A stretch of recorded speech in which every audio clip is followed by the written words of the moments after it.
Efesios capítulo 6. Voy a leer desde el versículo 10 en adelante. Por lo demás, hermanos míos, fortaleceos en el Señor y en el poder de su fuerza. Vestidos de toda la armadura de Dios, para que podáis estar firmes contra las acechanzas del diablo. Porque no tenemos lucha contra sangre y carne, sino contra principados, contra potestades, contra los gobernadores de las tinieblas de este siglo, contra huestes espirituales de maldad en las regiones celestes. Por tanto, tomad toda la armadura de Dios, para que podáis resistir en el día malo, y habiendo acabado todo, estar firmes. Padre, en el nombre de Jesús, en ese nombre que es sobre todo nombre, venimos ante tu presencia. Te quiero pedir que tú tomes tu palabra y que ella no vuelva a ti vacía, sino que en conformidad con el propósito que tú le envías, ella nos edifique, nos ministre, aliente, exhorte, nos anime o nos reprenda, pero que nos sea útil para ser perfeccionados como hombres y mujeres de Dios. Que seamos, Dios, Señor, llenos por la administración de tu palabra, para que así, mi Dios, tu nombre sea glorificado en y a través de nuestras vidas y nuestras vidas sean bendecidas. Doy gracias por cada uno de los participantes acá el día de hoy y te pido, Señor, que ninguno de nosotros salga de este lugar como entró, sino que antes bien tu toque nos haya visitado para edificación, en el nombre de Jesús. Amén y amén.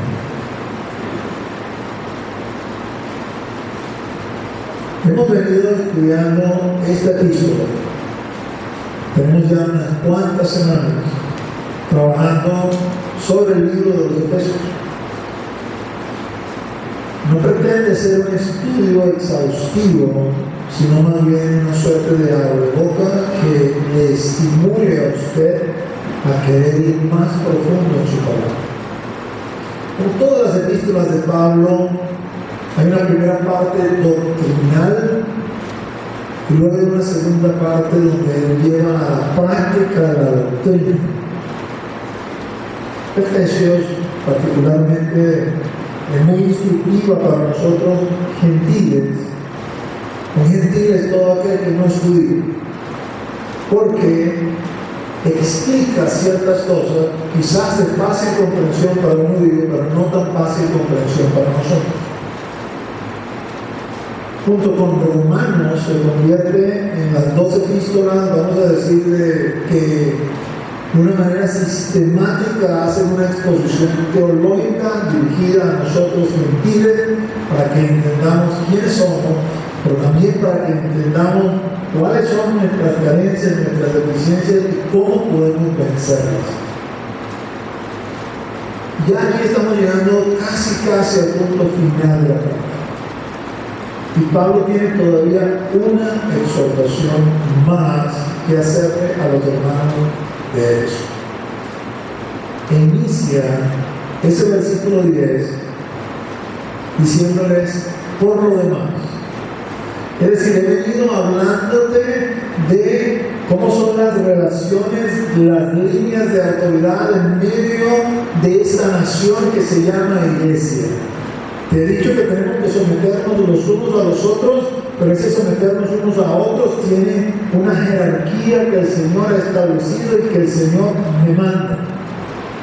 Y una vez que ha expuesto eso, cómo debe ser la relación entre los esposos, cómo debe ser la relación de los padres para con los hijos para con los padres, cómo debe ser la relación de los amos, de los patronos para con los esclavos, para con los empleados. Entonces Pablo dice: por lo demás, hermanos míos, fortaleceos en el Señor y en el poder de su fuerza. Si yo extraigo este versículo de ese contexto, sí, ciertamente tiene una aplicación, pero la verdad es que dentro de este contexto debo considerarlo porque es un preludio de lo que les voy a decir a continuación. Y lo que les voy a decir a continuación es de una magnitud tal que no vas a poder enfrentarlo a menos que te hayas fortalecido en él y te hayas revestido en el poder de su fuerza. Me gusta cómo Pablo introduce este tema cuando le dice a los hermanos de Éfeso, hermanos míos. Por lo demás, hermanos míos. Él los ha exhortado. Quizás no eran tan mal portados, válgame la palabra, como los hermanos de Corinto, pero les ha dado sus exhortaciones. Oye, hablan mucho, cuiden la manera que hablan. Dejen la intriga de estar hablando de las cosas que las tinieblas pasan en secreto para acá. Dejen de estar hablando de cosas de fornicación, esto no edifica. Pero eso no hace que los hermanos de Éfeso no sean hermanos de Pablo, que no sean hermanos nuestros, porque es la iglesia universal y la iglesia universal es atemporal completamente. Todos los que han sido miembros de la iglesia antes que nosotros son nuestra familia, son nuestros hermanos. Y de una manera, vamos a decir, muy familiar, Pablo introduce este tema diciéndole, por lo demás, hermanos míos. Hermanos míos quiere decir, todos tenemos un único Padre, todos tenemos un único hermano mayor. Se llama Jesús, nuestro hermano mayor, primogénito en medio de muchos hermanos, quien nos representa delante del Padre. Por lo demás, hermanos míos, fortaleceros en el Señor y en el poder de su fuerza. Porque lo que les voy a decir a continuación, no van a poder experimentar victoria en esto si no es de esta forma.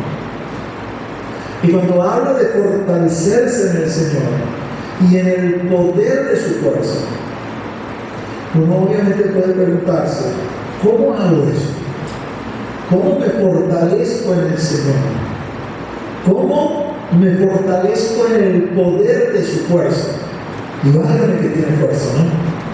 Coloqué eso que está ahí, ese versículo 8:11, como una muestra de la fuerza del Señor. Dice la Escritura en Romanos 8:11, y si el espíritu de aquel que levantó de los muertos a Jesús mora en vosotros, ¿en cuántos de los que están aquí en esta sala mora el Espíritu de Dios dentro de ellos? Amén. Es que si el Espíritu de Dios no mora dentro de nosotros, no somos de Él. Ese Espíritu, que es el Espíritu Santo, que mora dentro de nosotros, ese fue el que levantó de los muertos a Cristo Jesús. Cuando Cristo murió, cuando el alma, el espíritu dejó el cuerpo y bajó al Seol, el Seol no lo pudo retener.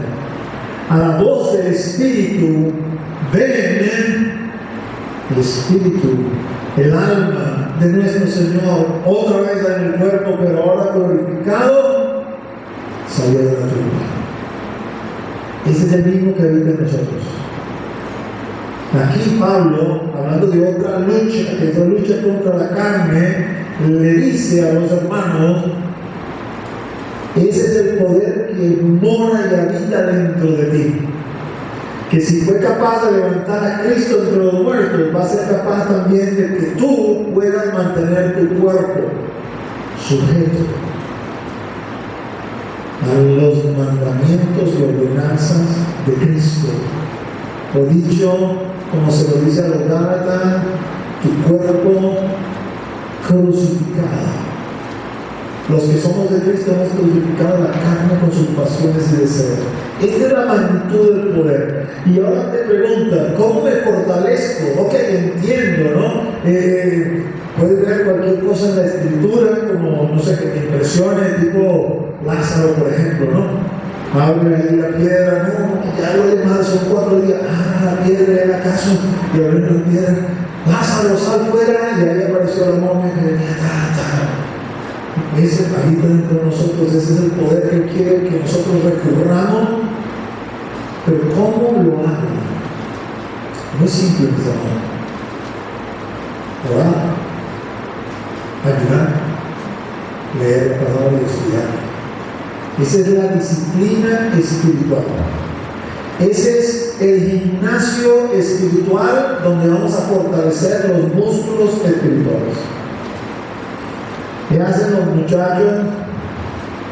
Y algunos hombres también, ya de cierta edad, que quieren ver todo el tiempo pateado, cuadrado. ¿Qué hacen?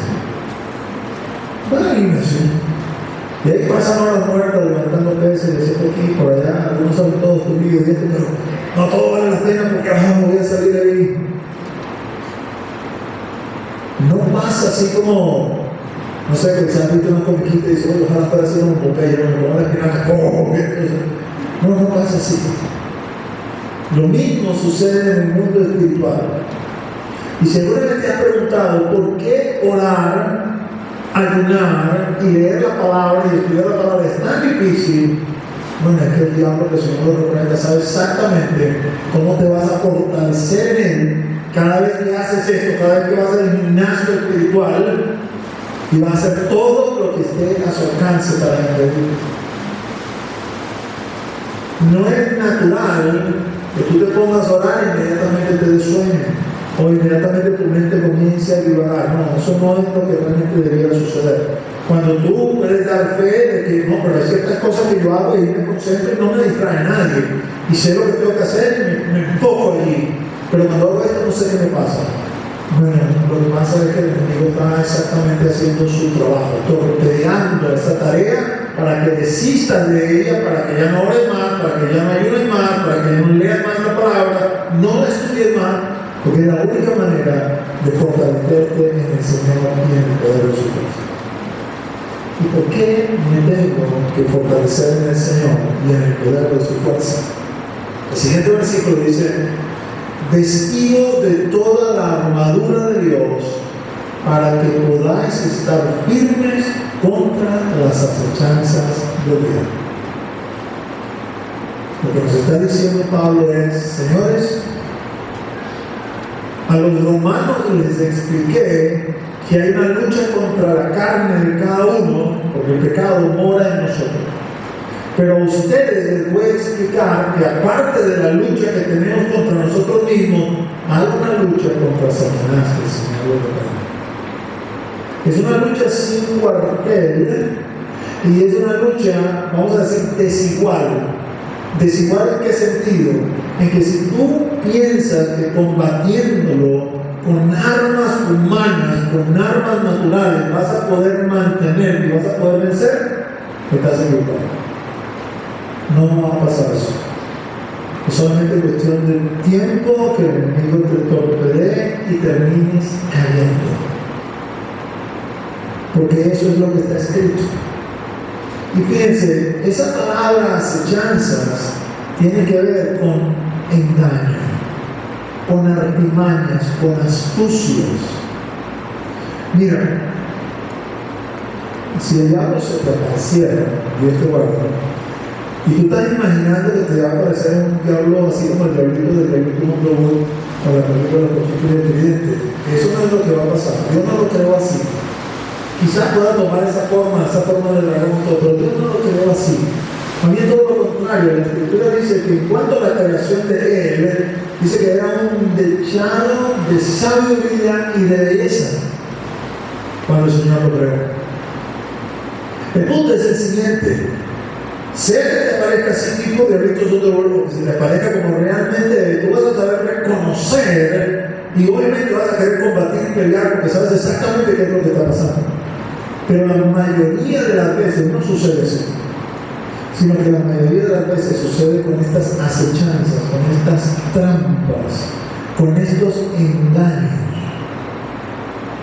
Quiero que lo imagines de esta forma, de esta manera.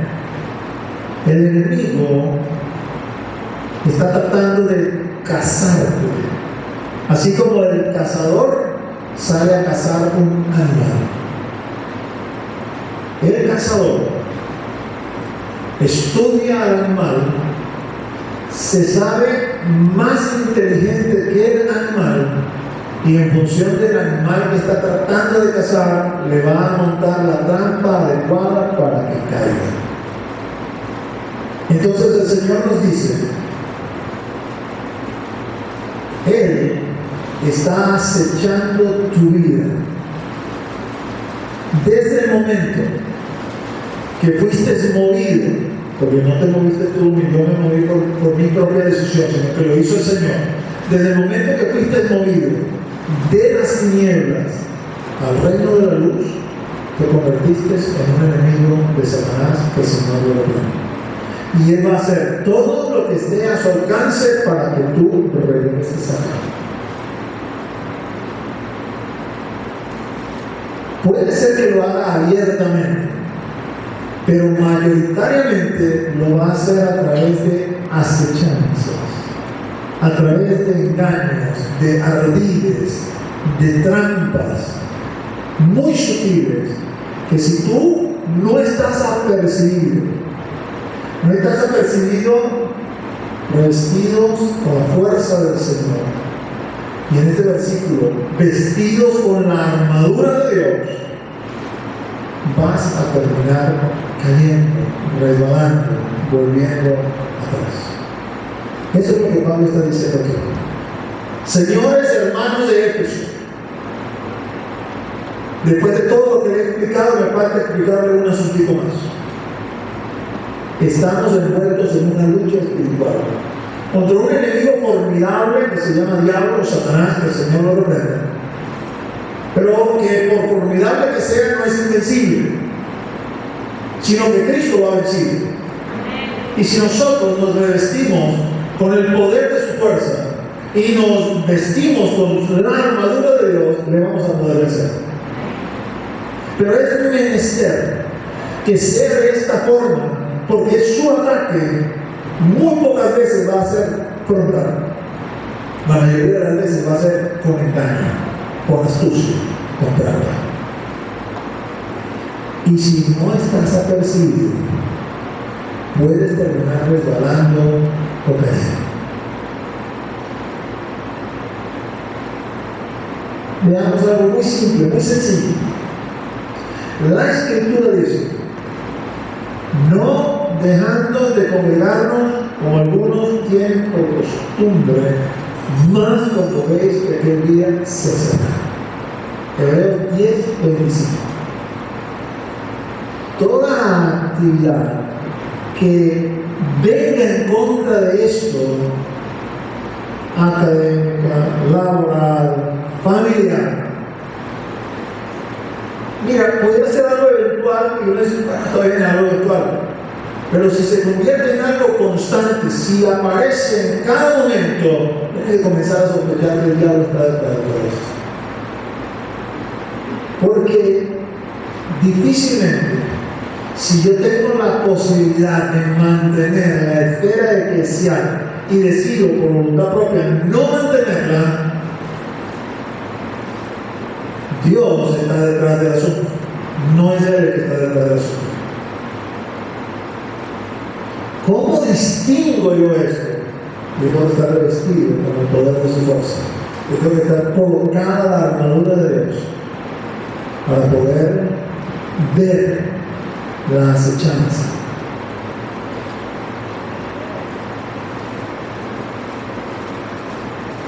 Un hermano, una de las cosas que atenta más, no contra nosotros como creyentes, es nuestro orgullo.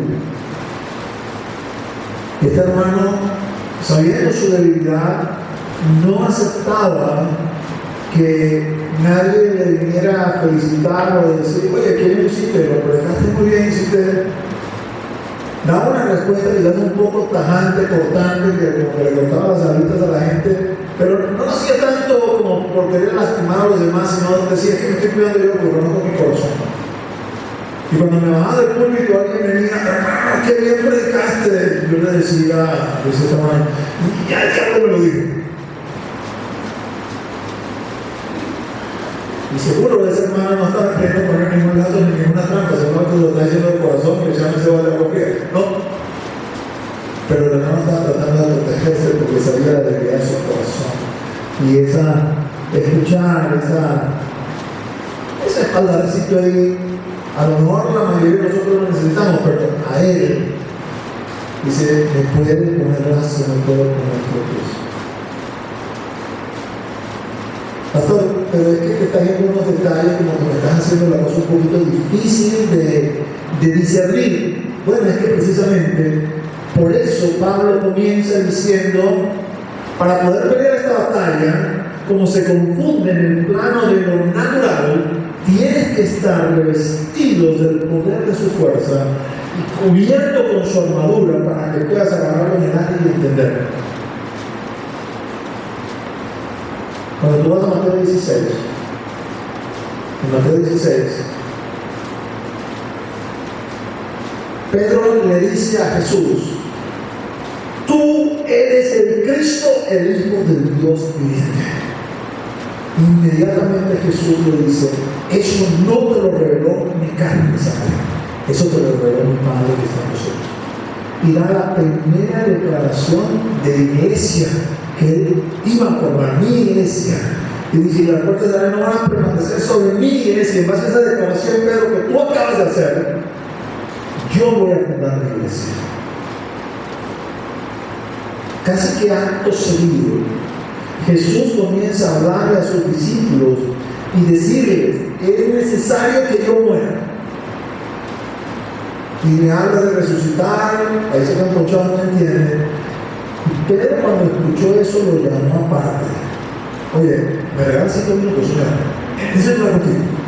Y cuando le llegó aparte, le dije, Señor, que tal cosa no te acontezca. No te conviene, Señor. Quizás en la mente de Pedro estaba pensando, si tú te mueres, se acabó todo. Es decir, la muerte, ¿cómo vamos a resolver ese problema de la muerte? Tú eres el Señor, te lo acabo de decir, tú eres el Cristo, el Hijo de Dios viviente, pero no la gente va a morir. Inmediatamente Jesús, que definitivamente estaba fortalecido en la fuerza del Padre a través del Espíritu Santo, que era un atleta espiritual de la oración, del ayuno y del estudio de la palabra, reconoció que en el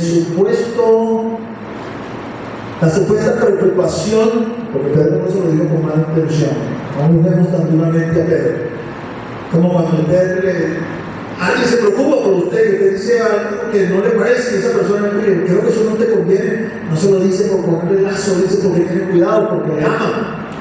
Lo mismo movió a Pedro para decirle eso al Señor, pero no era Pedro el que se lo estaba diciendo, era el diablo que le había vendido ese día a Pedro. Pedro la compró y la transmitió, porque inmediatamente Jesús le dice, apártate de mí, Satanás.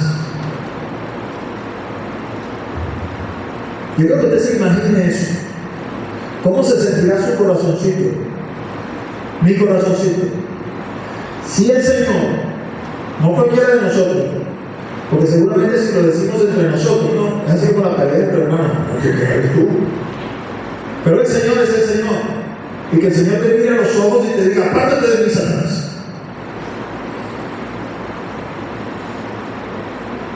¿Cómo se habrá sentido el corazón de Pedro?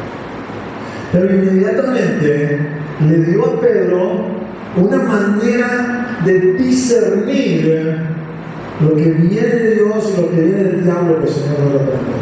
Porque le dijo, porque pones tu mira en las cosas de los hombres y no en las cosas de Dios. No quiero decir con esto que el diablo sea hombre, que el Señor lo aprenda, no. Lo que estoy diciéndoles es que la manifestación del maligno usualmente es a través de nosotros mismos.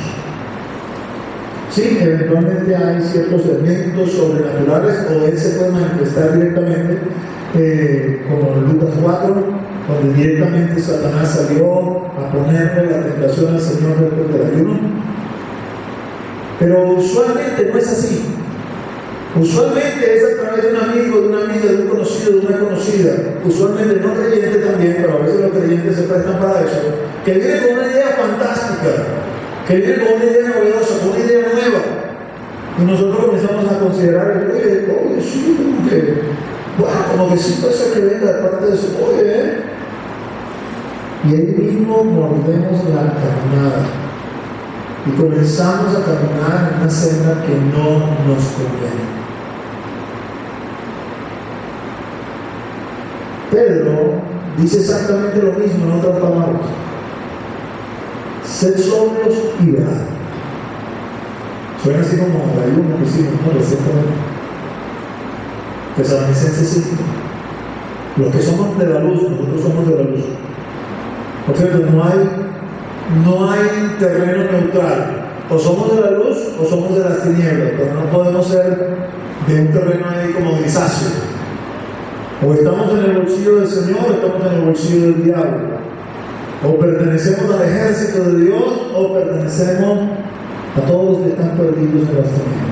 Y ahí en Tesalonicenses, en el ayuno congregacional pasado que hicimos, se nos decía: como somos del día, nosotros somos sobrios y velamos, porque los que son de la noche duermen y se emborrachan.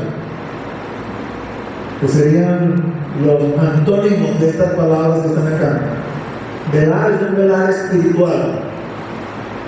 No es solamente el velar que podemos hacer en una vigilia donde dejamos de dormir porque vamos a orar y vamos a buscar el rostro del Señor durante esa noche. Es una actividad espiritual donde somos personas de oración, personas de ayuno, personas que estudian la palabra y por lo tanto somos entendidos en los tiempos, entendidos en las circunstancias, estamos velando y somos sobrios. Y la razón por la que Pedro dice que deben ser sobrios, que debemos ser sobrios y velar, es porque vuestro adversario, el diablo, como león rugiente, anda alrededor buscando a quien devorar. Lo mismo que está diciendo Pablo, pero con otra palabra. Pablo dice: es necesario que te revistas de su fortaleza, que te vistas con su armadura, para que puedas estar firme contra las acechanzas del diablo.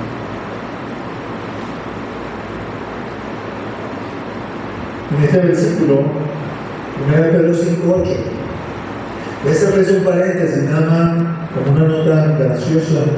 En el campamento donde tuve la oportunidad de vivir y servir al Señor durante 13 años, había una hermana.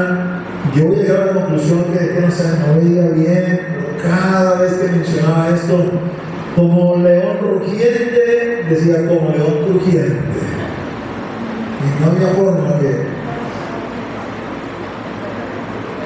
atinar a lo de león rugiente. Recuerdo que estando en el campamento, un hermano muy amigo, muy querido, tuvo un sueño. Y el día siguiente me comentó y me dijo: un sueño un poco raro. Soñé que cada uno de nosotros estaba en nuestras casas y había un león que se paseaba por el campamento. Y el león estaba viendo cada una de las casas. Cuando vio mi casa, él se dio cuenta, y yo me di cuenta, me decía él, que había una ventana de mi casa que estaba ligeramente abierta. Y el león caminó y por ahí se metió. Y le dije a ese hermano: oye, hay que orar. El Señor te está dando una revelación, hay que orar. Estamos en el año 2022, tiene aproximadamente 30 años de carrera. Esto no es juego, mis amados. Entiendo que esto es una palabra para los que ya son cristianos. Y a lo mejor el que no es cristiano todavía escucha esto y dice: yo mejor no soy cristiano. Bueno, déjenme decirle algo. Mejor es ser cristiano y estar peleando con Satanás, porque lo contrario es que es ya parte de Satanás, aunque no lo estén agobiando con pruebas, con luchas o con batallas. Porque como les decía antes, no hay medias tintas, no hay un terreno donde ser neutral. O soy de Dios o soy de maligno. Esa es la división que da la Escritura, esa división no la doy yo. Hoy en día a nosotros nos gusta, voy a decir nosotros por incluirnos, es como que la filosofía de la humanidad es una forma de juzgar a Dios. Es una forma de decir: ok, yo sé que tú dijiste eso, pero ¿sabes qué? Yo con esto no estoy de acuerdo. Y no lo voy a hacer. Esto no me parece que era un poco dramático, un poco drástico con esto. No, eso no me gusta. No lo voy a hacer.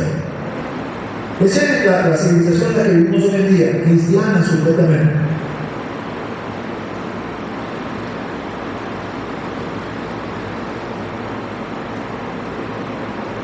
estamos expuestos, los cristianos, a esta lucha. Y si nos descuidamos, puede ser que perdamos, puede ser que caigamos. Y la idea de que esto esté escrito aquí es precisamente evitarnos esa situación. Pablo sigue diciendo, porque no tenemos lucha contra sangre y carne, sino contra principados, contra potestades, contra los gobernadores de las tinieblas de este siglo, contra huestes espirituales de maldad en las regiones celestes. Si vienes siguiendo el libro de lo que escribe, ¿no? Lo que Pablo dice, en el versículo anterior me dice,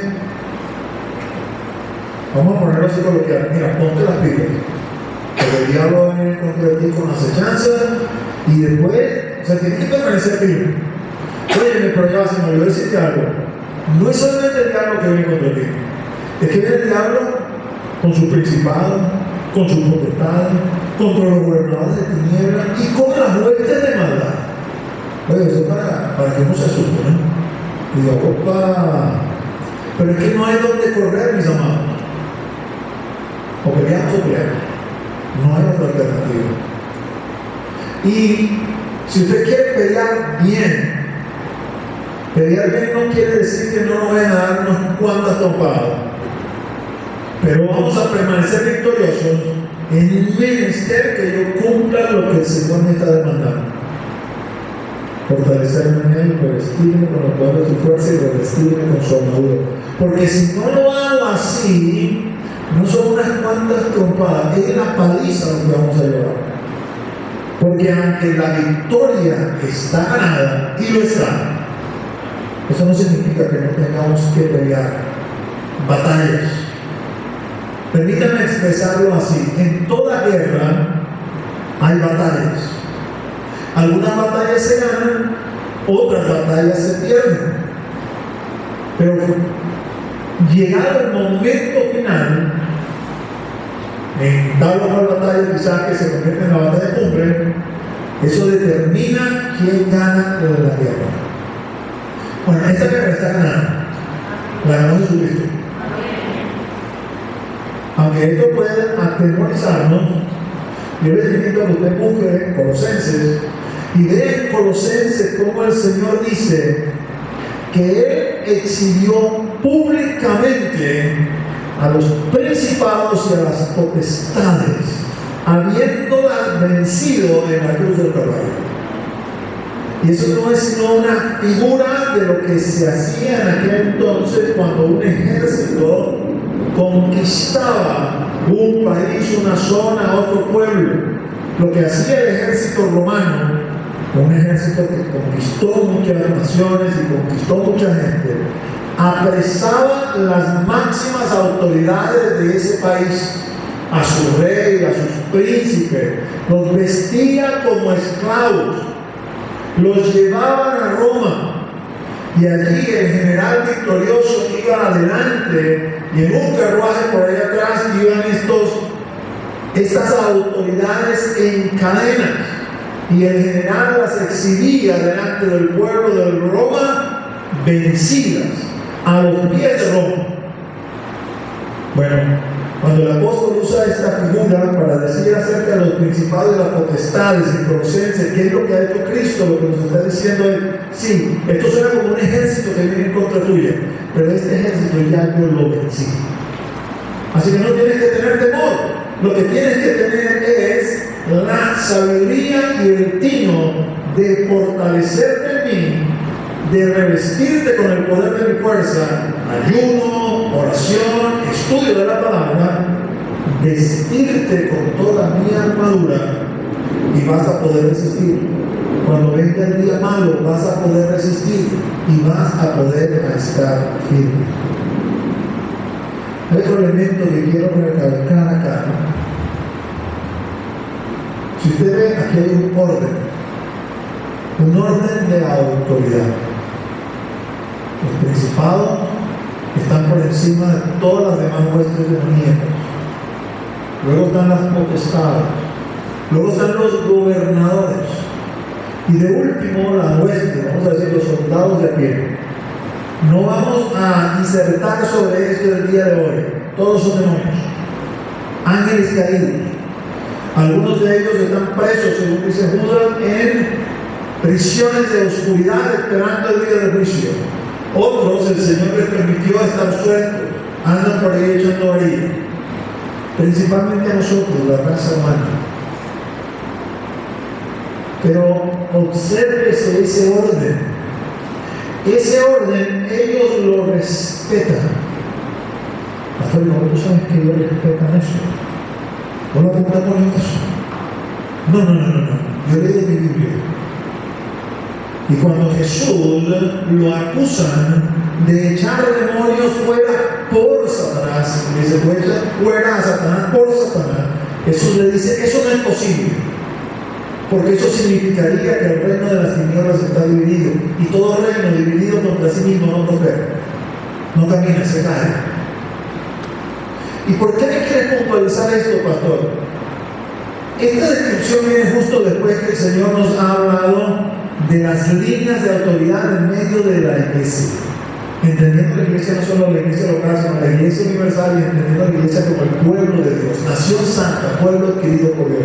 Hay relaciones de autoridad establecidas de parte de Dios en medio de su iglesia. Someteos pues los unos a los otros, e inmediatamente comienza a hablar cómo es la relación entre el esposo y la esposa, quién se sujeta a quién, todos se sujetan a Cristo, luego de los hijos, luego de los patronos con los esclavos. En Pedro habla de la relación de los ancianos con los jóvenes de la iglesia. Si ese orden se pervierte, si comienza a haber rebeldía en medio de nosotros, esposas que no se quieren sujetar, hijos que no se quieren sujetar, empleados que no se quieren sujetar, patronos que quieren enseñorearse, esposos que quieren enseñorearse, padres que quieren enseñorearse, la iglesia tiene los días contados. Esa iglesia local, no, porque la iglesia no va a caer. Pero la iglesia local que no entienda esto, aún viéndolo un ejemplo de las tinieblas, que permanece este reino por causa de esta relación de autoridad que se respeta, tiene su vida contada. Uno, mis amados hermanos, debe permanecer en el orden que Dios le ha colocado y que Dios le ha puesto. Allí hay bendición. Allí hay bendición. El Señor lo mostró con su obediencia. En su obediencia, dice Hebreos, fue perfeccionado y respetó que en ese orden establecido en la divinidad, lo que diga el Padre, eso se va a hacer. Y lo manifestó con hechos. Lo mismo tiene que suscitarse en medio de nosotros. Vuelve entonces en el capítulo, en el versículo 13, el último versículo que voy a considerar por el día de hoy.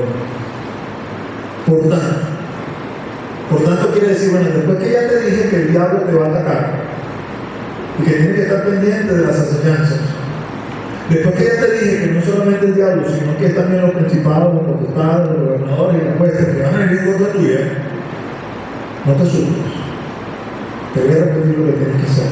Por tanto, toma toda la armadura de Dios para que puedas resistir en el día malo. Y habiendo acabado todo, estar firme. Aquí hay buenas noticias. Aquí hay buenas noticias. Voy a comenzar por lo último. Porque nos dice, mira, la pelea con el diablo, que el Señor lo reprenda, esto es una pelea de boxeo. Es decir, 3 minutos trompada, 1 minuto vamos a la esquina y descansamos. Otra vez 3 minutos trompada, otra vez 1 minuto y descansamos. El reflejo o la certificación de tal cosa, Lucas, la parte final, cuando el Señor fue tentado, dice que el diablo se apartó de él por un tiempo. Es decir, que luego vino otra vez con otra tentación, con otro ataque, y así el Señor lo mantuvo a raya en función de lo que ya había hecho en Lucas 4, lo siguió haciendo durante toda su vida. Y digo que eso es buena noticia porque mientras que esta, vamos a decir, lucha es así como les digo, tipo boxeo, la otra lucha, la hablé hace ratito, de la carne contra nosotros mismos, ese es un cuartel. Literalmente usted duerme con el enemigo. Porque hasta en sus sueños la carne muchas veces echa broma. Y tenemos que combatir y pelear en contra de eso también. Esa lucha sin cuartel, a muerte contra nosotros mismos. Pero esta lucha tiene pequeños espacios donde Él se queda quieto. Reparamos la armadura y luego estamos listos para el siguiente combate.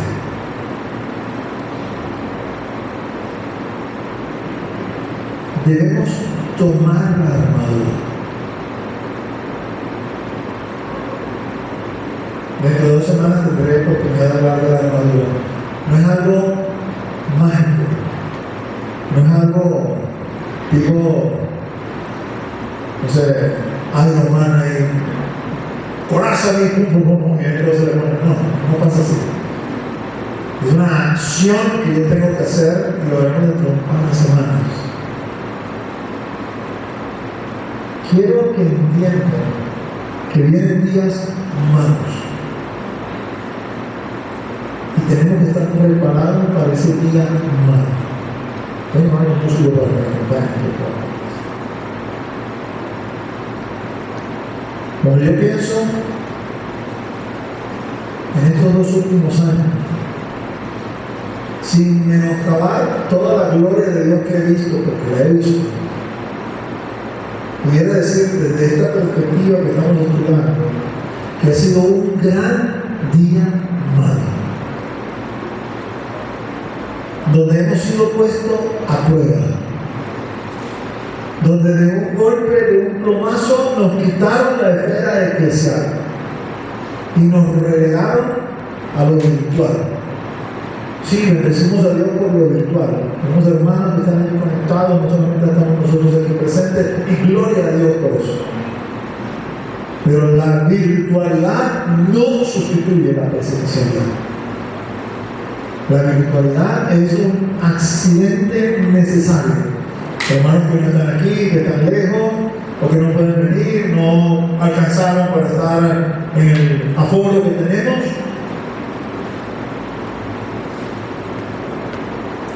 De un golpe nos quitaron la esfera eclesial. Y durante los primeros meses nos vimos relegados literalmente a nuestras casas, solos. Aquellos que tenemos la bendición de tener una familia cristiana, ¿ok? Con un papá, con una mamá, con un hermano, con una hermana cristiana, y nos animamos unos a otros, pero otros literalmente solos porque viven solos y el Señor solamente ellos, pero solos quizás también porque en el marco de su familia no había otro cristiano y estaban enfrentando esto quizás de otra forma, de otra manera.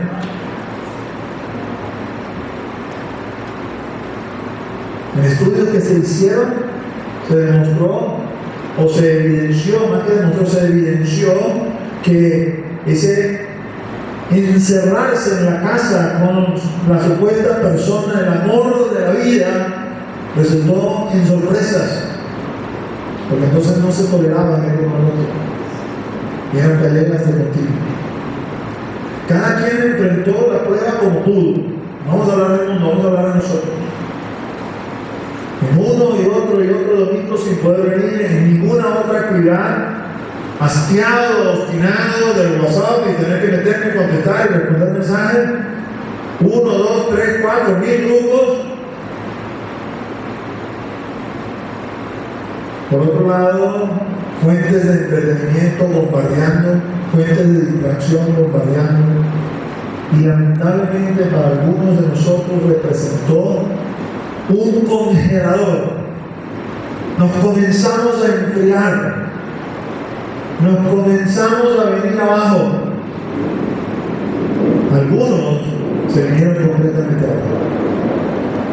Algunos están con nosotros, están en otras iglesias, y eso no está mal mientras estés perseverando en el Señor. La pregunta que hay que hacerse es que si esa es la voluntad del Señor, para que todo funcione y camine en bendición, tiene que estar en el marco de su voluntad, no en el marco de la necesidad, sino en el marco de su voluntad. Esos no son tanto los que me preocupan. como aquellos que no están en ninguna iglesia y simplemente se dejan. Somos mejores que ellos, ¿no? En absoluto. Si tú y yo estamos aquí es solo por pura misericordia, no hay absolutamente ninguna otra razón. El punto es que ha sido un día malo. Y yo no sé cómo te sientes tú, pero a veces cuando pienso en todo esto me entristezco. Me da así como cosa, vamos a ponerlo eso. Y tengo que volverme a la palabra. Cuando pensaba en esto, me tocó hablar, y pensaba en el galardón, y pensaba en este tiempo, en este calamidad que nos ha tocado pasar y que no estamos libres todavía de esta pandemia. Me vino a la mente esto que quiero compartir con ustedes. Segunda de Timoteo 4, versículos 7 y 8. Ahora le dice a Timoteo, su hijo en la fe: he peleado la buena batalla, he acabado la carrera, he guardado la fe. Por lo demás, me está guardada la corona de justicia, la cual me dará el Señor, pues justo en aquel día, y no solo a mí, sino también a todos los que aman su vida. ¿Sabes? Estas palabras me alientan, porque yo veo a un Pablo que escribe desde la prisión. Una prisión larga, de años, 1 o 2 años.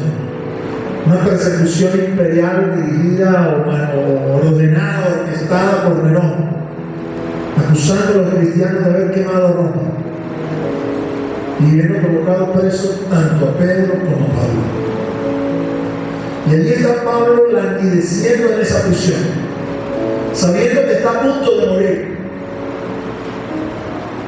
Nosotros estamos sabiendo, vamos a decir, de una prisión en sentido figurado, pero no estamos a punto de morir, gracias al Señor, físicamente en perfecto.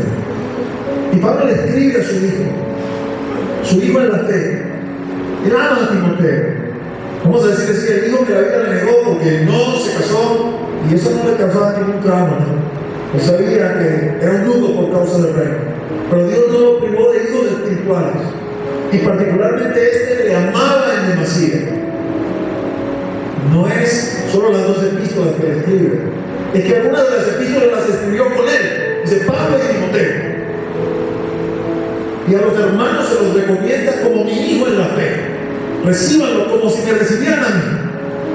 Y a este hijo le escribe esto: hijo mío, ya yo estoy para ser sacrificado, pero quiero que sepas algo. He peleado la buena batalla, he llegado al final de mi carrera. Y Nerón piensa, usado por el diablo, que el Señor lo reprenda, que me está venciendo porque en pocos días me va a cortar la cabeza, pero no es así. El que perdió fue él, porque Dios me levantó y me permitió llegar hasta él para declarar la palabra, y él decidió no aceptar la palabra y seguir sus dioses y seguir su idolatría. Esa cuenta se las va a rendir al Señor, porque no tendrá forma de escapar y decirle al Señor: yo no sabía, porque el Señor le va a decir: Pablo te dijo, y tú preferiste cortarle a Pablo la cabeza pensando que estabas venciendo sobre Pablo, pero no, me estabas negando a mí. Todo lo contrario, Pablo estaba alcanzando victoria. Y Pablo le dice: he guardado la fe. El tesoro más preciado que usted tiene no es su esposa, no es sus hijos, no es su casa, no es su carro, no es su cuenta bancaria, es su fe. Y eso debe preservarlo a toda costa, y eso no lo debe perder nunca. Esa fe no es nuestra, esa fe nos la dio el Señor para poder creer en Él, porque Él es el autor y el consumador de la fe. Es un regalo que viene junto con la gracia, y es un regalo que hay que guardar. Y Pablo le dice a su hijo: terminé la carrera, peleé la buena batalla, me enfrenté contra el diablo muchas veces y lo vencí en el nombre del Señor. Me enfrenté con mi carne y la vencí, la mantengo crucificada. Hijo mío, he guardado la fe.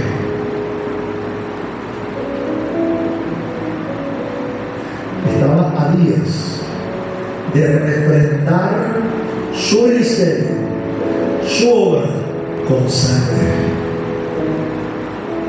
cuando leo la historia de la iglesia, en esos primeros 4 siglos, me admiro de esas personas que hoy en día quizás están solamente representadas por la iglesia oriental.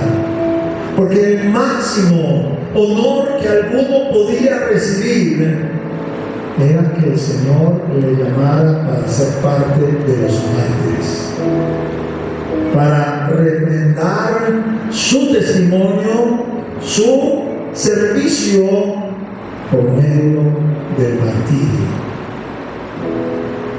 Cuando usted lee la vida, por decir uno de los tantos, de Ignacio de Antioquía, y lo llevaban cautivo a Roma para exponerlos allí en el Coliseo y entregarlo.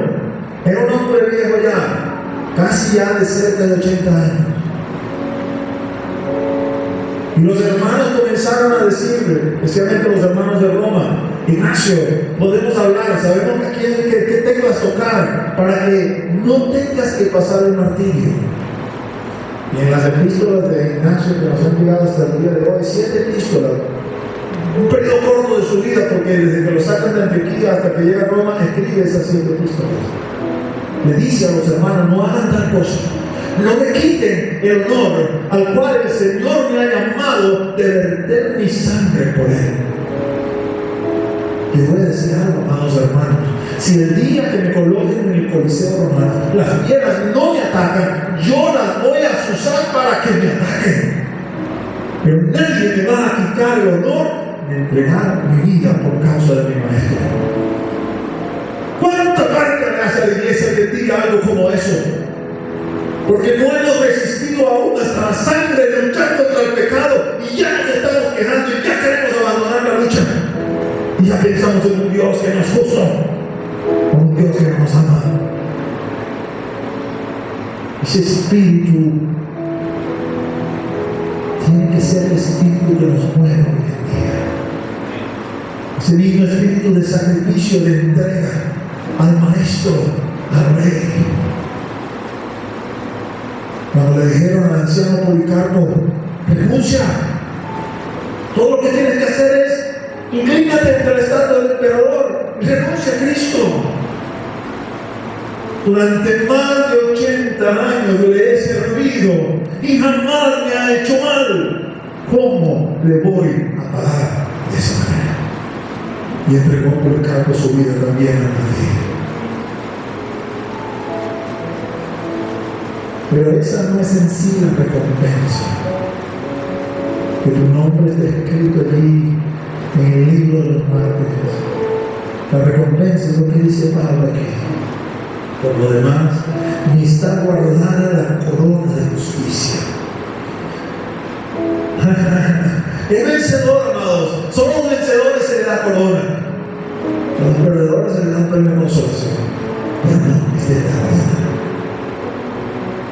Pero lo que más me alienta de esta porción es que Pablo no dice ya hasta aquí, sino que le dice a Timoteo: Timoteo, tú también puedes alcanzar esta corona. Porque esta corona no es solamente para mí, esta corona es para todos los que aman su venida. Amamos la venida del Maestro. No queremos otra cosa, no deseamos otra cosa con más fuerza en nuestra vida que no sea la venida de nuestro Señor. Así no acontezca nuestros días, pero vivimos cada día esperando su venida. En el campamento había un hermano, no vivía en el campamento, vivía en la zona. Un hermano anciano, muy humilde. Y académicamente podemos decir que era bastante ignorante, bastante simple, le costaba mucho entender las cosas. Y un día el pastor lo fue a visitar y lo consiguió mirando al cielo.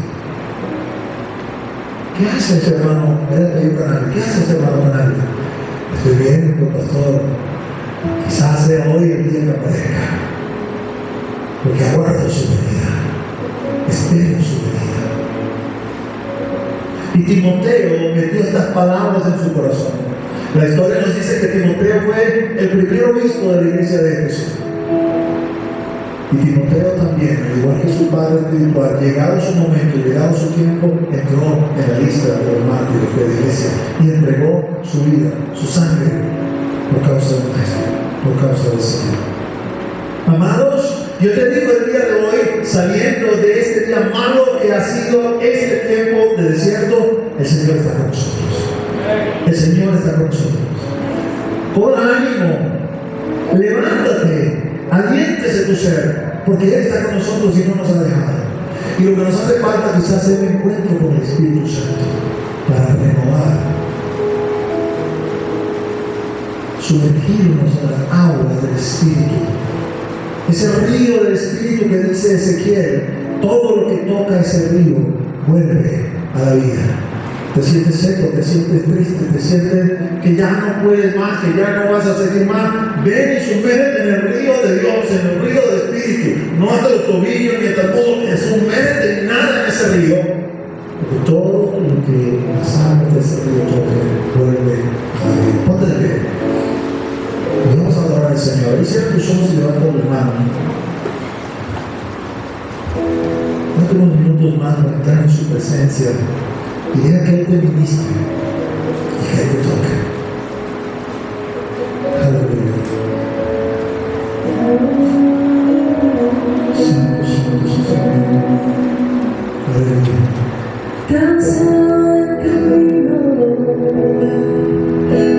sediento de ti, desierto y cruzado, sin fuerzas he quedado. Vengo a ti,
Han sido 2 años, Señor, difíciles, 2 años tremendos, 2 años terribles, Señor. Algunos de nosotros, Señor, hemos enfermado de muerte, pero tú nos has dado vida, Señor. Y lo que no respiraba, Señor, diste órdenes, Señor, y volvió a respirar para la gloria de tu nombre. Y hoy estamos aquí, Señor, y te decimos, Señor, quizás cansados del camino, Señor, pero no dispuestos a abandonar, sino como aquellos, Señor, que vienen a ti sabiéndote dador de la fuerza, dador del espíritu, dador de refrescar, del agua de vida que salta para vida eterna, Señor. Aviva, Señor, aviva el fuego en nosotros, aviva el gozo, Señor. Tu gozo es nuestra fortaleza, Señor. No quites de nosotros tu Santo Espíritu, Señor. Vuélvete, Señor, para que llenos, Señor, y repletos de ti, Señor, habiendo nosotros menguado y tú crecido, podamos, Señor, seguir caminando en esta senda para la gloria de tu nombre, Señor. Dar un aplauso, Señor. Bendito por los siglos de los siglos. Aleluya. Aleluya. Gloria al Santo de Israel. Eres bueno y su misericordia es para siempre. Aleluya. Santo, santo, santo es tu nombre. Amados hermanos, que el Señor les bendiga. Vamos a alabar al Señor para que con gozo y alegría cerremos este servicio. Nos vemos el próximo domingo acá, para la gloria del Señor.